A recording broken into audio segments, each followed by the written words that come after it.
Hello everyone, स्वागत है आपका हमारे चैनल पे। और हम लोग देखेंगे सीडीपीओ जो एग्जाम होना है ना झारखंड का, तो ध्यान में रखते हुए और अदर स्टेट बीसीएस में, जो कि बहुत बार एग्जाम में क्वेश्चन पूछा गया है और हमारे झारखंड में भी बहुत बार क्वेश्चन पूछा गया है।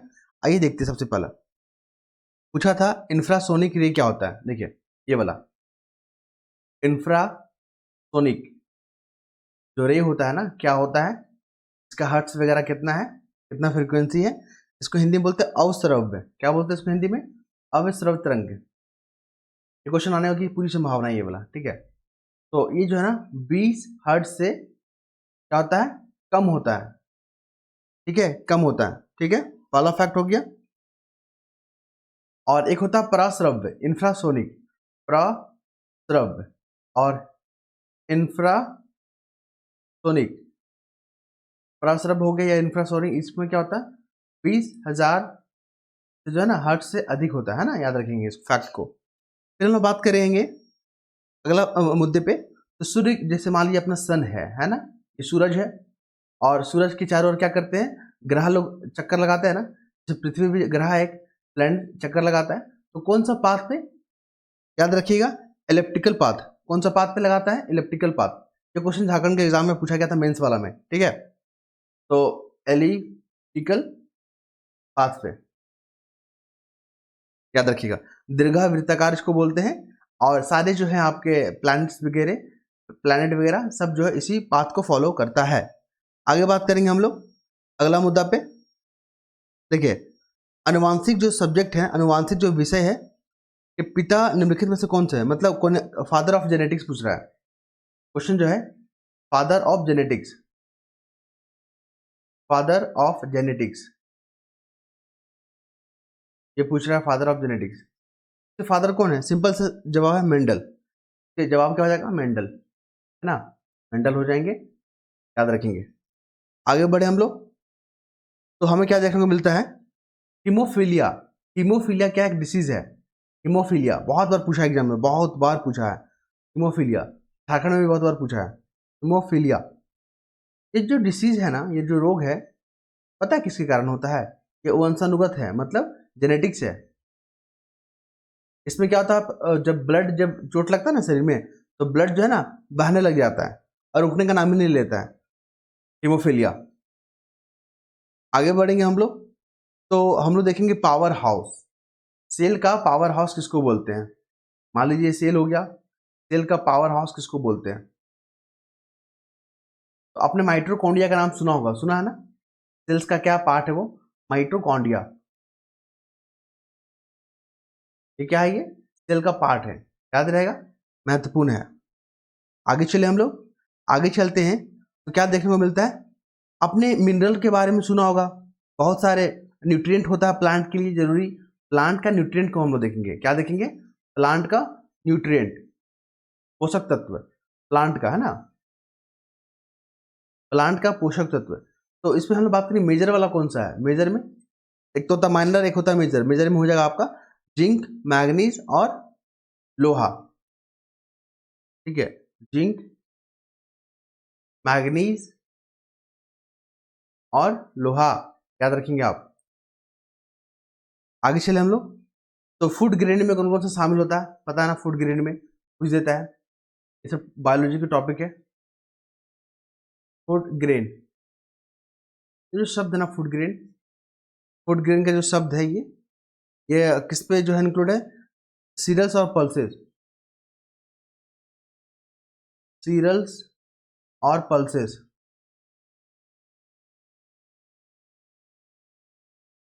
सीरियल और पल्सेस पे याद रखेंगे आप।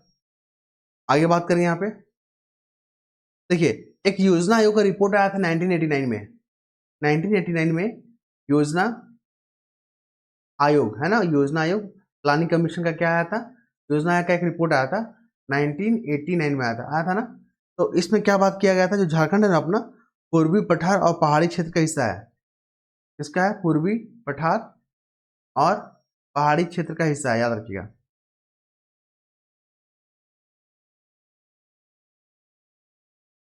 ठीक है, फिर हम लोग बात करेंगे, क्या बात करेंगे, which four component constitute as ecosystem. Ecosystem में कौन कौन सा पार्ट इंक्लूड होता है, देख लीजिए। इकोसिस्टम, इको सिस्टम, ठीक है। इको जो सिस्टम होता है उनमें कौन कौन सा पार्ट इंक्लूड होता है? इसमें होता है अबायोटिक मतलब जैविक पदार्थ होता है, अबायोटिक मटेरियल, प्रोड्यूसर मतलब उत्पादक, कंज्यूमर होते हैं इसमें, और होता है डिकम्पोजर। ये चारों जो है ना अगर होंगे इकोसिस्टम में तब जाके हमारा कंप्लीट होता है। Abiotic, okay. सेकेंड कौन सा हो गया? प्रोड्यूसर। थर्ड पे कौन हो गया? थर्ड पे हमारा हो गया कंज्यूमर, इसको उपभोक्ता बोलते हैं ना। एंड फोर्थ लास्ट में क्या होता है? डिकम्पोजर। डिकम्पोजर, डिकम्पोजर मतलब क्या होता है? हिंदी में क्या बोलते हैं इसको? इसको बोलते हैं वियोजक। डिकम्पोजर वाला वही आपको मशरूम क्या हो गया आपका? कवक हो गया ना, फंगिस वगैरह, ये सब क्या आपका डिकम्पोजर है। चले हम लोग, तो रेन वाटर हार्वेस्टिंग के क्या फायदे होते हैं? अगर आप वर्षा का जो पानी होता है उसका आप संरक्षण करोगे, ठीक है, उसका मैनेजमेंट करोगे तो क्या फायदे होंगे? ये सब मेंस में पूछा गया था आपका। रेन वाटर हार्वेस्टिंग, इसके पूछ रहा था एडवांटेज क्या है, रेन वाटर हार्वेस्टिंग के फायदे क्या हैं, आपको बता दें इसके क्या क्या फायदे हैं। तो ये क्या होता है? ग्राउंड वाटर को रिचार्ज करता है। किसको वाट करता है? ग्राउंड वाटर जो होता है ना, जो भूजल होता है, जमीन के अंदर जो पानी होता है उसको रिचार्ज करता है। पहला फैक्ट हो गया, पहला एडवांटेज। दूसरा देख लीजिए यहाँ पे, पानी को बह जाने से रोकता है। पानी जो बह जाता है ना, पानी जो बह जाता है बरसात में, उसको क्या करता है? रोकता है। थर्ड में क्या करेगा आपका? बाढ़ से बचाता है, बाढ़ से बचाएगा। ये सब देख रहे हैं ना फायदे इसके कितने कितने हैं, तो ये सब इंपॉर्टेंट है, ध्यान रखिएगा। आगे चलेंगे हम लोग, तो सरदार सरोवर प्रोजेक्ट के बारे में पूछा था। सरदार सरोवर प्रोजेक्ट बोला था, सरदार सरोवर प्रोजेक्ट के बारे में बताइए, और किस नदी के किनारे है ये भी बताइए हमको। ये हो जाएगा नर्मदा नदी के किनारे, ठीक है, याद रखिएगा सरदार सरोवर कहाँ है? नर्मदा नदी के किनारे, इंपॉर्टेंट है ये। फिर पूछा था red data book, red data book क्या चीज है ये? रेड डाटा बुक क्या है ये? तो इसमें जो है ना उन जानवरों, उन पौधों का नाम या लिखा होता है, डाटा रिकॉर्ड होता है जो इंडेंजर होते हैं, ठीक है, जो कि खतरे खतरे की गढ़ी में जी रहे होते हैं, लुप्त प्राय पौधे और पशु हैं, ठीक है। क्या बोलते हैं इसको? Endanger, endanger plant and animal. समझ पा रहे हैं आप लोग? चलिए, हिंदी में क्या बोलते हैं? लुप्त प्राय पौधे और पशु, लुप्त प्राय पौधे और पशु, ठीक है, ये बहुत महत्वपूर्ण है, याद रखेंगे आप। इसके बाद थोड़ा सा एक और देख लेंगे हम लोग, HIV जो एड्स वगैरह होता है 21 से बैक्टीरिया से होता है या वायरस से होता है, आपको पता ही ना, वायरस से होता है ये, तो क्वेश्चन पूछे गए हैं, याद रखिएगा। और पूछता है conventional source of energy, example बताइए। कन्वेंशनल सोर्स ऑफ एनर्जी का जो एग्जाम्पल हो जाएगा कोयला हो जाएगा, कोयला से वो हमारा क्या कन्वेंशनल हो गया। बाकी सोलर एनर्जी, न्यूक्लियर एनर्जी और विंड एनर्जी, ये सब क्या हो गए? ये सब हो गए आपके नॉन कन्वेंशनल सोर्स, ठीक है। तो कन्वेंशनल सोर्स पूछता है conventional energy of conventional source of energy, ठीक है, सोर्स ऑफ एनर्जी ये हो जाएगा आपका कोयला हो जाएगा, पेट्रोल हो जाएगा, डीजल हो जाएगा, यही सब हो जाएगा आपका। कोयला हो गया, पेट्रोल हो गया, डीजल हो गए, ये सब क्या हो गया आपके? कन्वेंशनल हो गए, ठीक है, जो कि कुछ दिनों के बाद खत्म हो जाएगा ये। आगे चले हम लोग, आगे चलते हैं तो पूछता है कि कुष्ठ रोग, जिसको लिप्रोसी बोलते हैं ना कुष्ठ रोग को, इसमें स्किन डिसीज होता है कुष्ठ रोग में, कुष्ठ रोग में स्किन डिसीज होता है, और इसको क्या बोलते हैं हम लोग? लेप्रोसी, लेप्रोसी, ठीक है। तो यह स्किन से जुड़ा हुआ बीमारी है, और स्किन के डॉक्टर को क्या बोलते हैं? जो स्टडी करते हैं स्किन के बारे में, डर्मेटोलॉजिस्ट, ठीक है। आप देखोगे कि जिनको स्किन से संबंधित स्किन तो होता है तो वो डर्मेटोलॉजिस्ट के पास जाते हैं। इस फैक्ट को आप याद रखिएगा, बहुत महत्वपूर्ण है, ठीक है। चलिए, तो किस बैक्टीरिया के कारण होता है? तो ये होता है माइक्रोबैक्टीरियम, याद रखिएगा, माइक्रोबैक्टीरियम। ठीक है, इसके बाद अगला फैक्ट पे चलेंगे जो एग्जाम में पूछे जा चुके हैं, मैं उसी को कवर कर रहा हूं। देखिए, एक और क्वेश्चन पूछता है कि झारखंड की अर्थव्यवस्था कैसा है? सीडीपीओ में आने की संभावना पूरा है। झारखंड का अर्थव्यवस्था पूछता है, किस पे आधारित है? कृषि पे आधारित, याद रखिएगा, कृषि पे।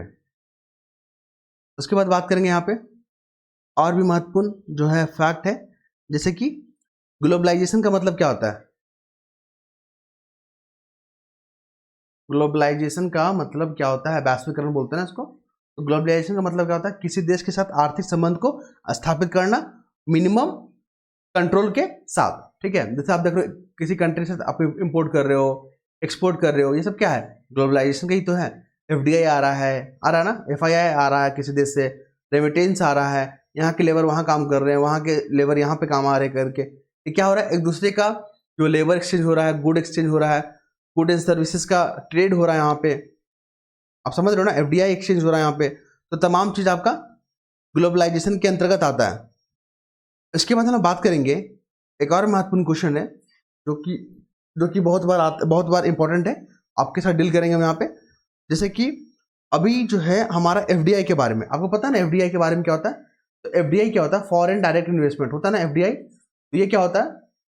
अभी आप देखोगे वर्तमान में क्वेश्चन पूछा गया था एग्जाम में, आप एग्जाम देने जाते हो यूपीएससी वगैरह का, तो उसमें एफडीआई के बारे में क्या पूछता है? फुल फॉर्म पूछता है, फॉरेन डायरेक्ट इन्वेस्टमेंट। ठीक है, foreign direct investment. Okay, got it. और इसके बाद हम लोग बात करेंगे एफडीआई जो है ना भारत में कम होते जा रहा है। क्यों कम होते जा रहा है? क्योंकि अभी आप देखोगे जो ग्लोबल जो स्तर है, ग्लोबलाइजेशन है, वहां पे क्या हो रहा है? वहां पे थोड़ा सुस्ती देखा जा रहा है वहां पे। ठीक है, तो ये चीज महत्वपूर्ण फैक्ट है। आगे हम लोग बात करेंगे यहाँ पे, तो एलआईसी के बारे में पूछता है, एलआईसी का स्थापना कब हुआ था? आप ध्यान रखिएगा इसको, वेरी इंपॉर्टेंट क्वेश्चन। एलआईसी जो है 1956 में बना था, याद रहेगा। ये सब तमाम फैक्ट को आपको याद रखना है। एक होता है यहाँ पे ट्रांसफर पेमेंट, ठीक है, एक होता है करंट अकाउंट और एक होता है सेविंग अकाउंट, होता है ना, करंट अकाउंट, सेविंग अकाउंट। तो करंट अकाउंट में जो है आपका, करंट अकाउंट में क्या होता है? आपके गुड एंड सर्विसेज का क्या होता है? यहाँ पे व्यापार होता है, ट्रेड होता है ना। ये महत्वपूर्ण फैक्ट है, ध्यान रखना है आपको। चलिए आगे चलेंगे हम लोग। एक छोटा सा क्वेश्चन और पूछता है एग्जाम में इन्फ्लेशन को लेकर। देखिए लास्ट टॉपिक है, इसको कंक्लूड करेंगे हम लोग।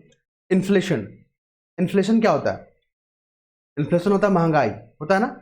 थोड़ा सा कॉन्सेप्चुअल बात कर लेते हैं यहाँ पे। मान लीजिए कोई सामान आपको 10 रुपये में 10 चीज मिल रहा था आपको, ठीक है, 10 आम मिल रहा था 10 रुपये में। अब इसी 10 आम के लिए आपको 20 रुपये पे करने पड़ रहे हैं। ये क्या हो गया? इन्फ्लेशन हो गया।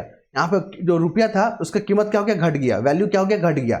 इसी को बोलते हैं महंगाई या इन्फ्लेशन। तो ये चीज को कंट्रोल कौन करता है? सरकार भी करती है और आरबीआई भी करती है ना। सरकार इसको कंट्रोल करने के लिए जिस नीति को बनाती है ना, जिस नीति का फॉर्मेशन करती है, उसको बोलते हैं फिजिकल पॉलिसी। क्या बोलते हैं उसको? फिजिकल पॉलिसी बोलते हैं ना। और जो आरबीआई कंट्रोल करती है ना, जो आरबीआई कंट्रोल करती है, ठीक है, उसको बोलते हैं मॉनेटरी पॉलिसी। ठीक है, मॉनेटरी पॉलिसी। जैसे कि आपने repo rate, reverse repo rate सुना होगा, एसएलआर, सीआरआर, ये सब क्या है? आरबीआई का टूल्स है। उसी के माध्यम से क्या करती है? इन्फ्लेशन को कंट्रोल करती है। इसमें क्या करती है? जो रेट वगैरह होता है ना, रेट वगैरह उसको बढ़ा देती है, ठीक है, ताकि लोगों के पास पैसा कम रहे, बैंकों के पास पैसा कम हो जाए। तो जब बैंक के पास पैसा कम हो जाएगा तो लोगों को डिस्ट्रीब्यूट भी बहुत कम करेगा ना। यही तो महत्वपूर्ण फैक्ट होता है। तो बोलता है कि जो आप इन्फ्लेशन को कंट्रोल करने वाला कौन है? जहां पर गवर्नमेंट और आरबीआई दोनों होता है, लेकिन जो मुख्य कार्य होता है वो आरबीआई का होता है। ये repo rate, reverse repo rate जो है के माध्यम से चीजों को कंट्रोल करता है। सरकार कैसे करती है? सरकार क्या करती है? टैक्स बढ़ा देती है। सरकार क्या करेगी? टैक्स बढ़ा देगी। लोगों के पास पैसा का ज्यादा है, टैक्स बढ़ा देगी तो लोगों का पैसा कम हो जाएगा। तो इससे क्या होगा? इन्फ्लेशन कंट्रोल होगा, ठीक है। और जो गवर्नमेंट जो एक्सपेंस होता है उस पर कमी कर देगी ताकि लोगों के पास पैसा कम जा सके, ठीक है। तो ये महत्वपूर्ण फैक्ट था, एग्जाम में बार बार पूछे जाते, तो मैंने आपके साथ शेयर किया। और आपको सीडीपीओ में एग्जाम में आने की पूरी संभावना है, ठीक है। नेक्स्ट वीडियो में मिलते हैं, धन्यवाद।